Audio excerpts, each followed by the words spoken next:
안녕하십니까. 빛골전기학원의 신민재 강사입니다. 자, 그 첫 번째 강의에 이어서 두 번째 비접지 특징 들어갈 건데요.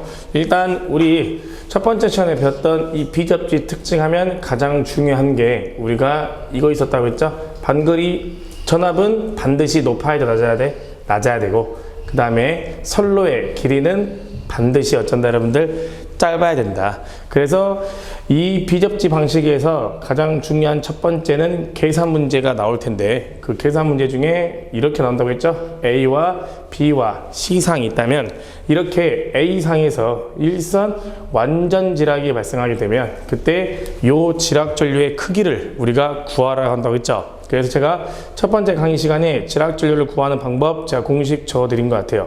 그래서 지락 전류 IG를 구하라고 한다면 반드시 여기에 루트 3이 들어갈 것이고, 여기에 곱하기 우리가 각 주파수 J 오메가 들어갈 것이고, 그 다음에 데이지 정정 용량 CS 그 다음 들어갈 것이고, 여기에 곱하기 V 상간전압 들어갈 것이고, 그리고 그에 비례해서 거리 L이 우리가 들어간다. 그래서 요 지락 전류를 우리가 반드시 구할 줄 알아야 되고, 그리고 그때 제가 이 부분은 절대로 변한다, 변하지 않는다, 변하지 않는다라고 했죠. 그래서 요 지락 전류의 크기를 줄이기 위해서는 반드시 전압을 낮게 하고 누구를 선로의 길이를 짧게 한다. 그래서 첫 번째 요 비접지 방식의 특징, 첫 번째 우리가 비접지 방식의 특징을 한번 살펴보는데, 그 특징 중에서 가장 첫 번째 중요한 것은 얘는 반드시 전압이보다 저전압이다. 그리고 저전압 및, 그리고 우리는 뭘 선정한다? 장거리이자 단거리다? 단거리다. 저전압 및 우리가 단거리로 선택을 한다. 그리고 여기서 말하는 요 저전압은 반드시 전압이 몇 킬로볼트? 20 킬로볼트 내지 몇 킬로볼트? 30 킬로볼트 정도로 우리가 정해져 있고, 그래서 얘는 법적으로 반드시 우리가 어디에서 사용한다? 반드시 고압 계통에서 우리가 사용을 한다. 이렇게 여러분들이 알고 계시라고 했어요. 반드시 어디에 사용한다? 고압 계통. 그래서 우리나라는 고압 계통이 3.3 킬로볼트와 그 다음에 뭐다 여러분들? 6.6 킬로볼트로 선정이 되어 있다. 이렇게 여러분들이 기억하시면 좋다고 했죠. 그래서 보통 선과 선 사이에는 이렇게 공칭 전압이자 선간 전압이 6600V가 걸릴 것이고, 여기 전선과 대지 사이에는 반드시 전압이 루트 3분의 반드시 뭐 걸린다? 6600이 이렇게 걸린다. 이렇게 말씀을 드린 것 같아요. 그래서 사고가 나지 않는 이 B상과 C상은 우리가 건전상 이렇게 부른다고 말씀을 드렸고, 그때 이 건전상 지락 전류를 구하는 공식은 반드시 이렇게 구한다. 요거 실기시험에서도 과거에 많이 나왔으니까 요것도 여러분들이 좀 기억을 해 주시라. 이런 말씀 드렸고, 그 다음에 두 번째로 특징을 또 살펴보자면, 두 번째는 일선 지락 사고 시, 일선 지락 사고죠. 자, 두 번째로는 일선 지락 사고 시, 일선 지락 사고 시 이상 전압이죠. 이상 전압. 요 이상 전압, 그 이상 전압이 몇 배냐면 루트 3배죠. 루트 3배 뭐한다 여러분들? 상승한다. 일단 요게 가장 최고의 단점이죠. 일선 지락 사고 시 이상 전압이 몇 배 상승한다? 루트 3배가 상승을 하는 거죠.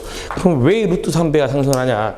일단 제가 첫 번째 시간에도 말씀드렸지만, 아무런 조건이 없더라도 요 비접지는 반드시 전부 다 무슨 결선이 되어 있다고 했죠? 이렇게 전부 다 변압기 결선으로 구성이 되어 있고, 이 변압기 결선이 삼상평형으로 구성이 되어 있다. 그래서 제가 저번에 첫 번째 시간에 이렇게 말씀드렸죠. 삼상평형은 크기가 일정하고 위상차가 120도고 상용 주파수가 60Hz다 라고 말씀을 드렸어. 그래서 삼상 평형이니까 현재 각 상에 걸려있는 전압 VA와 그 다음에 각 상에 걸려있는 전압 VB와 그 다음에 각 상에 걸려있는 전압 VC는 전부 다 크기는 같지만 이렇게 위상차 몇 도를 갖고 있죠? 120도를 갖고 있다고 했죠. 그래서 이렇게 A상에서 완전 지락이 발생하면 요 A상이 곧 대지랑 연결되어 있으니까 요 A상을 제가 저번에 뭐라 봐도 된다고 했죠? 대지라고 봐도 상관이 없다고 했죠. 그래서 요 B상과 요 A상에 걸려있는 요 전압 반대로 말하면 요 C상과 요 A상에 걸려있는 요 전압이 앞으로 전압이 상승폭이 될 텐데 그 전압을 내가 앞으로 몇 배만큼 상승한다? 루트 3배만큼 상승한다. 이렇게 여러분들이 알고 계시라고 했던 것 같아요. 그럼 도대체 왜 이게 루트 3배냐?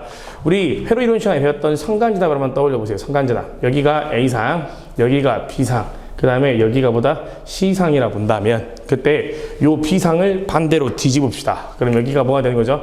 마이너스 뭐가 돼? VB가 될 것이고 그때 요 두 개 합이죠? 요 두 개 합이 이 합이 될 것이고 그때 요걸 우리가 VAB라고 하면서 성간전압이라고 했잖아요. 근데 벡터는 이 크기가 변하지 않고 평행으로 이동시킬 수 있거든. 그러면 얘를 평행으로 이동시키면 이렇게 이동이 되는 거죠. 그러면 요 크기가 얘랑 똑같으면서 얘도 성간접이 되는 거죠. 근데 이 크기를 자세히 보니까 이 크기가 요 크기랑 똑같은 거죠. 그래서 얘도 성간접의 크기니까 몇 배란 소리야? 루트 3배고 그 전압이 몇 배 상승한다? 루트 3배가 상승하더라 이 말이야. 그래서 가장 위험한 거죠. 그리고 이렇게 일선지락이 발생하게 되면 이상전압에 의해서 루트 3배가 상승하니까 그 상승한 만큼 각 계통의 절연 레벨이죠. 너무 중요한 말이죠. 각 계통의 무슨 레벨이다? 절연 레벨이죠. 이 절연 레벨이 높아진다, 낮아진다? 얘는 반드시 절연 레벨이 높아지는 거죠. 만약에 이상전압이 올라가지 않으면 굳이 절연 레벨을 높일 필요가 있다, 없다? 없다. 이것 꼭 기억하시라고 말씀드렸죠. 그리고 네 번째야. 네 번째, 한 대가 고장이 나더라도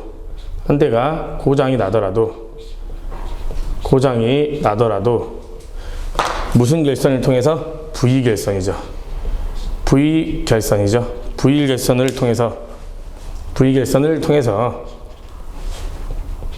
V결선을 통해서 삼상 전력 공급이 가능하죠. 삼상 전력 공급이 뭐하다 여러분들? 가능하다. 그러면 가장 중요한 게 이거죠. 왜 삼상 전력 공급이 가능하냐? 아까도 말씀드렸죠. 만약에 여기가 A상이라고 봐보고 여기가 B상이라고 봐보고 여기가 C상이라고 봐볼까요? C상?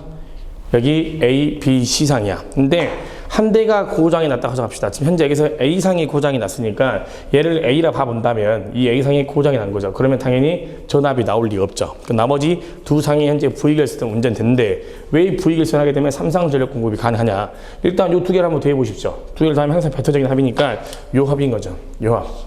이렇게 합이죠? 그럼 이 합을 반대로 뒤집으면 얘가 정확히 이렇게 될 거 아니야. 그러면 이 세 개가 같은 합이 이 세 개가 같은 크기가 되면서 위상차도 120도로 갖게 되고 그 다음에 주파수도 상용 주파수로 60으로 똑같겠죠. 다만 차이점이 요 상은 반드시 극성이 무슨 극성이 나와? 이렇게 마이너스 극성이 나오겠죠.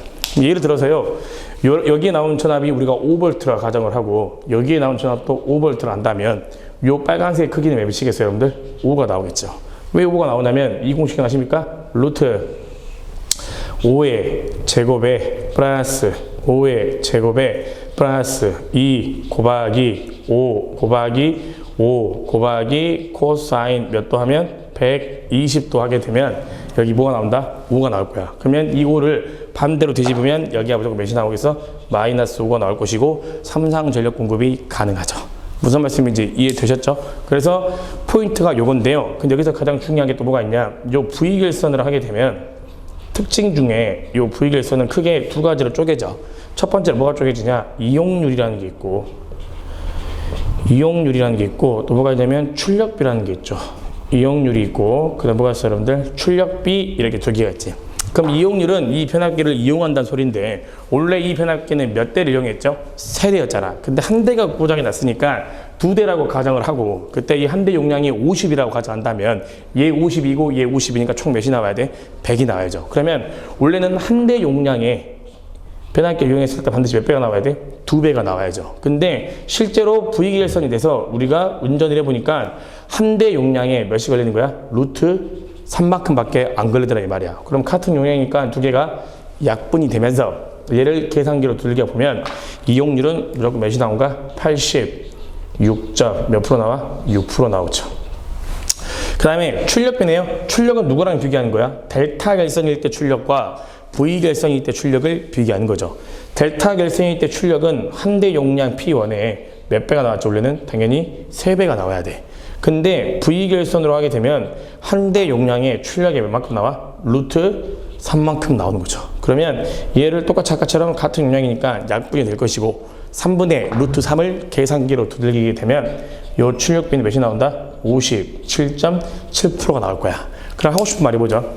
요 V결선을 운전하게 되면 누구를 기준으로 델타 결선을 운전했을 때보다 누가요? 요 이용률이 몇 프로? 86.6% 떨어질 것이고 57.7% 더가 된다. 이렇게 단점은 있지만 이렇게 삼상 전력 공급은 가능하다, 불가능하다? 가능하다. 이렇게 여러분들이 알아두시면 좋을 것 같아요. 되셨죠? 그 다음에 다섯 번째 한번 봐보겠습니다. 우리 다섯 번째를 보시게 되면 요 비접지 계통에서 다섯 번째로는 이거죠.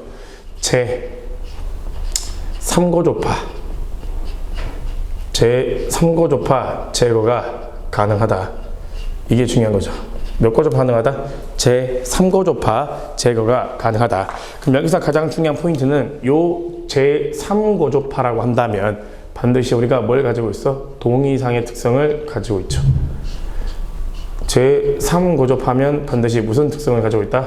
동의상의 특성을 가지고 있다. 이렇게 알아두시면 좋을 것 같은데요. 일단 요 델타 결선하게 되면 회로 이론 시간에 배웠지만 성간전압과 상전압을 비교했을 때 이 델타 결선은 크기가 똑같으니까 구태여 표시를 한다면 1이 되겠죠. 그리고 위상차도 같으니까 0도죠. 그러면 이 3고조파에서는 동위상의 특성을 가지고 있으니까 지금 전압과 상전압과 성간전압은 위상이 같죠. 그러면 전압에서는 반드시 제3고조파는 나온다라는 소리야. 하지만 전류를 비교했을 때 요 성간전류와 요 상전류의 크기를 비교한다면 이 두 개의 크기는 몇 배 차이죠? 루트 3배 차이가 나는 거죠. 그리고 위상으로 따지면 몇 도죠? 마이너스 몇 도다? 30도 뒤져지는 거죠. 무슨 말씀인지 되셨죠? 자, 그래서 여기서 중요한 포인트는 뭐야? 그럼 이제 왜 고초파 제거하는지 알겠죠? 여기 보시게 되면 이 델타에 나오는 상전류는 킬로이옵 쪽에서 들어오는 전류는 이렇게 나가는 전류의 합이랑 뭐라고 했죠? 똑같잖아. 근데 고조파도 당연히 전류의 성분이랑 같으니까 이렇게 들어갔다가 얘도 이렇게 나가는데 이쪽으로 나간다, 못 나간다? 못 나간다. 왜 못 나간다고? 위상차 몇 도가 있기 때문에 그래? 마이너스 30도라는 위상차가 존재하기 때문에 절대로 제3고조파는 요 밖으로 나갈 수가 있다, 없다? 없다. 그럼 제가 저번에 세트로 해보라고 했죠. 고조파가 나오질 않아? 그럼 반드시 누가 일어나지 않나? 통신선에 발생되는 무슨 장애예요? 유도장애죠. 그래서 통신선 유도장애는 발생한다, 안 한다? 통신선 유도장애는 발생하지 않는 거죠. 이렇게. 맞습니까? 자, 그리고 이렇게 통신선 유도장애가 발생하지 않으니까 일곱 번째로 기전력의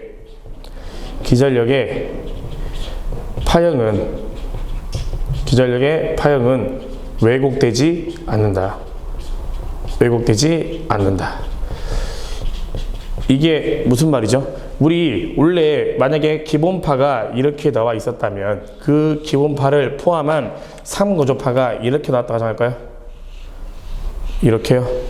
이렇게 딱 한다면 이 3고조파랑 기본파를 합하게 되면 이 파형은 이런 식으로 찌그러지겠죠. 이렇게. 이런 식으로 파형이 찌그러질 거 아닙니까? 그러면 우리가 회로 이론 시간에 이걸 우리가 앞으로 외형파라고 했고 그때 이 외형파의 구성 요소는 크게 몇 가지로 나온다? 세 가지로 나온다. 그래서 우리가 고조파, 그 다음에 기본파, 그 다음에 뭐였어요 여러분들? 직류분 이렇게 세 가지 나왔잖아요. 근데 지금 이 델타 결선으로 비접지 방식으로 하게 되면 3고조파가 나오지 않으니까 누가 안 나와? 고조파가 안 나오기 때문에 이 외형파 자체가 될 일이 있다 없다? 없다. 그리고 직류분은 나올 때도 있고 안 나올 때도 있으니까 그러면 무조건 뭐밖에 안 남는 거야? 기본파만 나오니까 이런 식으로 파형이 찌그러질 일은 있다고 없다고? 없다. 꼭 기억하십시오. 알겠죠? 그래서 요 세 개가 세트야. 3고조파가 안 나와? 그러면 유도장애도 나오지가 않습니다. 그럼 유도장애도 없으니까 3고조파도 없으니까 반드시 파형은 왜곡될 일이 없죠. 그 다음에 여덟 번째 특징을 살펴보면 요 여덟 번째는 이거죠. 이렇게 지락사고가 발생하게 되면 지락사고 시 지락전류 검출이 어렵다. 지락사고 시 지락전류 검출이 어렵다. 검출이 어렵다. 요게 특징이죠. 이렇게 지락사고가 발생을 하게 되면 이 지락사고 시 지락전류의 검출이 어렵다. 그럼 요게 같은 말로 뭐라고 보시면 되냐면 왜 어렵냐? 얘는 중성점이 없기 때문에 그래. 중성점이 없다. 중성점이 없다. 이게 중요한 포인트죠. 그래서 비접지의 가장 큰 단점이 뭐야? 이렇게 이 세 가지 결선을 했을 때에는 중성점이었기 때문에 사고가 발생을 하게 되면 그 사고를 검출할 수가 없어요. 그러니까 쉽게 말하면 이제 배울 텐데 직접 접지는 이렇게 결선이 뭐로 되어 있기 때문에 Y결선으로 되어 있어요. 그래서 예를 들어서 이렇게 A상이 있고 B상이 있고 이렇게 C상이 존재한다면 이렇게 한 점에다가 중성점을 찍어가지고 이렇게 대지에다가 직접 접지하는 게 우리가 무슨 접지라고 했지? 직접 접지라고 했어. 그러면 예를 들어서 아까처럼 A상에서 발생하게 되면 직접 접지는 요 접지 도체가 임피던스가 0이기 때문에 모든 지락전류는 전부 다 1로 갈 거야. 그러면 지락전류가 전부 다 1로 가기 때문에 여기에 이런 식으로 보호개전기를 설치하게 되면 이 보호개전기 중에 지락사고를 검출하는 Z시트라는 녀석이 있을 거야. 문제도 많이 풀어봤죠. 영상 변력이라고 하는데 영상이 제가 지락 혹은 대지 이렇게 생각하시라고 했단 말 기억나십니까? 그때 요 대지가 전부 다 1로 들어가기 때문에 고정 전류가 1로 들어가기 때문에 요 보호개전기의 동작은 확실해요. 근데 요 델타는 지락 사고 났을 때 중성점이 없기 때문에 이 지락 검출이 쉬워 어려워요? 어렵죠. 그래서 이 비접지 방식에서는 특징이 우리가 GPT라고 하죠. 접지용 계기용 변압기를 이용해서 우리가 GPT를 이용해서 우리가 검출하죠. 대신 GPT를 이용해서 검출하는데 그때 여기서 검출하는 전압은 우리가 앞으로 무슨 검출한다? 영상 전압을 검출하는 거죠. 영상 전압. 그래서 우리가 비접지 내용은 이렇게 8가지 정도 여러분들이 좀 기억하시면 좋을 것 같은데요. 일단 여기서 가장 중요한 걸 몇 개 더 뽑아보려 한다면 일단 여기서 요 이상전압이 루트 3배 상승한다. 이게 가장 중요한 말이 될 것이고 두 번째로는 제3 고조파 제거가 가능하다. 요거 중요하고 마지막으로는 요거죠. 한 대가 고장이 나더라도 나머지 2대로 V결선 운전을 통해서 삼상 전력 공급이 가능한 게 크게 장점인 거죠. 얘는 단점이죠. 얘는 장점이죠. 얘도 장점이죠. 하지만 얘는 뭐겠어요, 여러분들? 단점이죠. 그래서 여러분들이 일단 필기에서 말하면 이거 기억해 주시고 계산 문제로 나온다고 한다면 이렇게 나올 것이고 그리고 특징 중에서 일단 이것도 기본 계통이니까 좀 이해를 해 보시고 아시겠죠? 그래서 비접지 방식은 이렇게 공부를 하시게 되면 제가 봤을 때는 실기든 필기든 충분히 무난하게 다 푸실 수 있을 것 같습니다. 그래서 비접지 방식 특징은 이걸로 마무리하고 10분간 쉬었다가 우리가 직접 접지 들어가도록 하겠습니다. 수고하셨습니다.